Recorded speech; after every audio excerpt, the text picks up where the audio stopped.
Sir काय सांगाल शेतकरी महाआक्रोश मोर्चा औसा तालुक्यात? औशामध्ये आज शेतकरी आणि निराधार महिला मोर्चा या ठिकाणी मोठ्या संख्येनं निघाला आणि चांगला प्रतिसाद या महामोर्चाला या ठिकाणी मिळाला। गावगाडा उद्ध्वस्त करण्याची सुपारी सरकारनं घेतलेली अशी परिस्थिती आहे।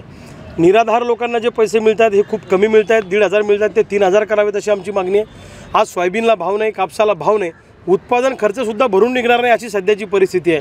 पीक विम्याची रक्कम अजून शेतकऱ्यांच्या खात्यात पडलेली नाही, त्याचबरोबर दुष्काळाचं अनुदान 1 रुपयासुद्धा अजून मिळालेलं नाही। वन्य प्राण्यांपासून आम्हाला जो त्रास होतो शेती पिकांना, त्यासाठी शेतीचं कंपाऊंडचं अजून काही सुरू झालेलं नाही आहे आणि कर्जमाफी करावी शेतकऱ्यांची, अशा अनेक मागण्या घेऊन हा महामोर्चा निघाला आणि आम्ही सरकारला सांगितलं 18 जानेवारीपर्यंत तुम्ही 4 दिवसात निर्णय घ्या, अन्यथा 19 जानेवारीला आम्ही मुंबई, गुजरात आणि दिल्लीकडे जाणाऱ्या सगळ्या रेल्वे त्या ठिकाणी शेतकरी अडवणार आहेत असा निर्णय आम्ही घेतला। आणि एवढंच नाही तर त्याच्यानंतरचं पुढचं आंदोलन आमचं मंत्र्यांना गावबंदीचं सुद्धा आम्ही करणार आहे। ज्या मंत्र्यांना, ज्या सत्ताधारी नेत्यांना जर आमच्या गावगाड्यातल्या प्रश्नांबद्दल कणव नसेल तर यांना आमच्या गावात सुद्धा येण्याचा अधिकार नाही, अशा पद्धतीचा निर्णय आजच्या याच्यामध्ये झालेला आहे। तुम्ही गेल्या अनेक महिन्यांपासून या प्रश्नांवरती आंदोलन करता, आतापर्यंत सरकारनं तुमच्याकडे लक्ष दिलं नाही, आश्वासन काही वेळेस दिले, आता वाटते का तुम्हाला की नाही? मुळामध्ये सरकार शेतकऱ्यांच्या, शेतमजुरांच्या प्रश्नावर अजिबात गंभीर नाही आहे। ते गोडगोड बोलतात, चर्चा करतात, परंतु रिझल्ट काही देत नाही आणि निवडणुका डोळ्यासमोर असल्यामुळं त्यांना ग्राहक महत्त्वाचा वाटतो, त्यांना उत्पादक महत्त्वाचा वाटत नाही। ग्राहकांना तेल स्वस्तात मिळालं पाहिजे, त्यांना सगळं स्वस्तात मिळालं पाहिजे, उत्पादक मेला तरी चालेल, पण आपला मतदार टिकवण्यासाठी ग्राहकांना यांना सगळं स्वस्तात द्यायचं आहे, असा याच्या पाठीमागचा यांचा अजेंडा आहे। आणि उत्पादकांमध्ये भांडणे लावायचे, जाती धर्मात द्वेष निर्माण करायचा, अशा पद्धतीचा उद्योग सरकारच्या मार्फत सुरू आहे। पण आम्ही गावगाड्यातले शेतकरी आता हुशार झालेलो आहे, आम्ही आता राज्यव्यापी आंदोलनाची हाक देणार आहे।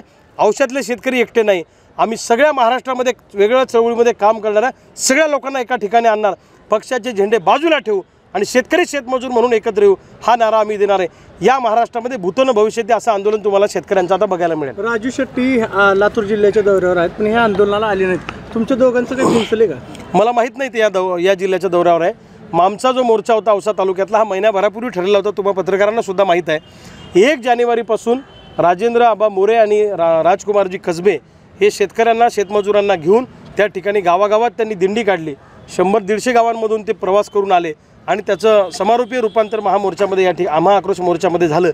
आता त्यांचा कधी कार्यक्रम ठरला मला माहीत नाही, पण आमचं पूर्वनियोजित त्याची बैठक आयोजित केली त्यांनी लातूर, काही कल्पना नाही आम्हाला त्याची, तर त्यांनाच तुम्ही विचारू शकता, मला त्याच्याबद्दल ह्या गोष्टी तुमच्या जर मागणी मान्य नाही केली तर तुम्ही मतदारांना काय आवाहन कराल? नाही, मी मतदारांना एकच सांगेल की इथून पुढे मतदान करताना जातीच्या धर्माच्या नावावर मतदान करायचं नाही, पक्षाच्या नावावर मतदान करायचं नाही। जो किसान हित की बात करेगा वही देश पे राज करेगा, जो निराधार की बात करेगा, जो खेतमजुरों की बात करेगा वही देश पे राज करेगा। आपल्या प्रश्नांच्या बाबतीत जो विचार करेल त्याचाच विचार आपण निवडणुकीत करू आणि जर करणार नसतील तर त्यांना त्यांची जागा आम्ही दाखवून देऊ। नियोजित असलेली तुमची जी आजचा हा महामोर्चा आहे त्याच्यात राजू शेट्टीने घेतलेली ही बैठक तुम्हाला वाटते का तुमच्या मोर्चाला त्यांनी खोडा घातला? हे बघा, हा जो आज औशामध्ये निघालेला महामोर्चा होता हा पूर्वनियोजित होता, त्यामुळे कोण काय करतंय आम्हाला याच्याशी मतलब नाही आहे। आम्हाला गावगाड्यातला शेतकरी आणि गावगाड्यातला सामान्य माणूस हा आमच्यासाठी महत्त्वाचा आहे आणि माझा नेता गावातला शेतकरी आहे, गावातला शेतकरी सांगेल ते मी करणार आहे। बैठकीला जाणार नाही का तुम्ही त्यांच्या? आम्हाला काही माहीतच नाही ना कशाचं काही, तुम्हीच सांगताय आता, आम्हाला काही निरोप नाही, अजून कुठलं काही कल्पनाच नाही त्या गोष्टीची, तुमच्या पत्रकारांकडूनच कळते आम्हाला सगळ्या गोष्टी। हातकणंगलेची जागा आता राजू शेट्टींना दिली आहे, मात्र आता बुलढाण्याच्या जागेसाठी काही ग्रीन सिग्नल दिला आहे राजू शेट्टीने? बुलढाण्याच्या लोकसभेच्या संदर्भामध्ये काही चर्चा माझी त्यांच्याशी झाली नाही ना कोणत्या नेत्यांशी झाली नाही।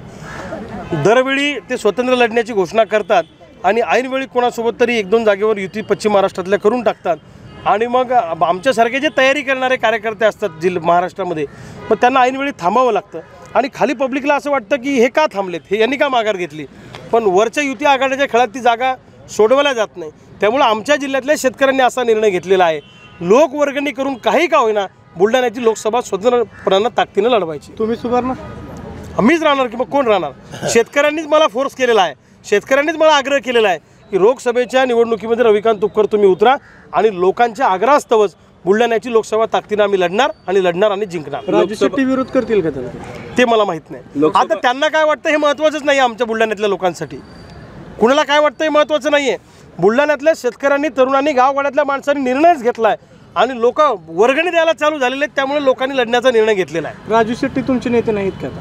तरी मी काय सांगितलं की आजच्या घडीला आम्ही जरी स्वाभिमानी शेतकरी संघटनेत असलो तरी मी तुम्हाला सांगितलं, आमचं न्यायालय, आमची देवता, आमचा नेता हा गाववाड्यातला शेतकरी आहे. एबीपी माझा, उघडा डोळे बघा नीट.